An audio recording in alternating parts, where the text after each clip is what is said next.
Chapitre 19. Après cela, j'entendis dans le ciel comme une voix forte d'une foule nombreuse qui disait Alléluia.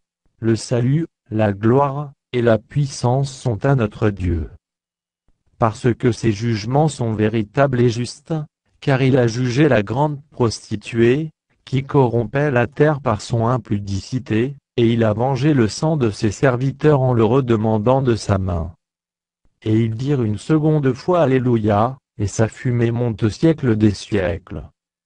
Et les 24 vieillards et les 4 êtres vivants, se prosternèrent et adorèrent Dieu assis sur le trône, en disant Amen. Alléluia. Et une voix sortit du trône, disant Louez notre Dieu, vous tous ses serviteurs, vous qui le craignez, petits et grands.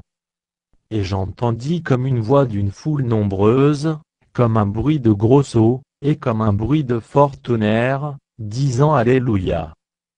Car le Seigneur notre Dieu Tout-Puissant est entré dans son règne. Réjouissons-nous et soyons dans l'allégresse, et donnons-lui gloire, car les noces de l'agneau sont venues, et son épouse s'est préparée. Et il lui a été donné de se revêtir d'un fin lin, éclatant, pur. Car le fin lin, ce sont les œuvres justes des saints. Et l'ange me dit Écris heureux, ceux qui sont appelés au festin des noces de l'agneau. Et il me dit Ces paroles sont les véritables paroles de Dieu. Et je tombai à ses pieds pour l'adorer, mais il me dit Garde-toi de le faire. Je suis ton compagnon de service, et celui de tes frères qui ont le témoignage de Jésus. Adore Dieu car le témoignage de Jésus est l'esprit de la prophétie. Puis je vis le ciel ouvert, et voici, parut un cheval blanc. Celui qui le montait s'appelle fidèle et véritable, et il juge et combat avec justice. Ses yeux étaient comme une flamme de feu, sur sa tête étaient plusieurs diadèmes, il avait un nom écrit, que personne ne connaît, si ce n'est lui-même. Et il était revêtu d'un vêtement teint de sang. Son nom est la parole de Dieu. Les armées qui sont dans le ciel, le suivaient sur des chevaux blancs, revêtus d'un fin lin, blanc, pur. De sa bouche sortait une épée aiguë, pour frapper les nations, il les pétra avec une verge de fer. Et il foulera la cuve du vin de l'ardente colère du Dieu Tout-Puissant.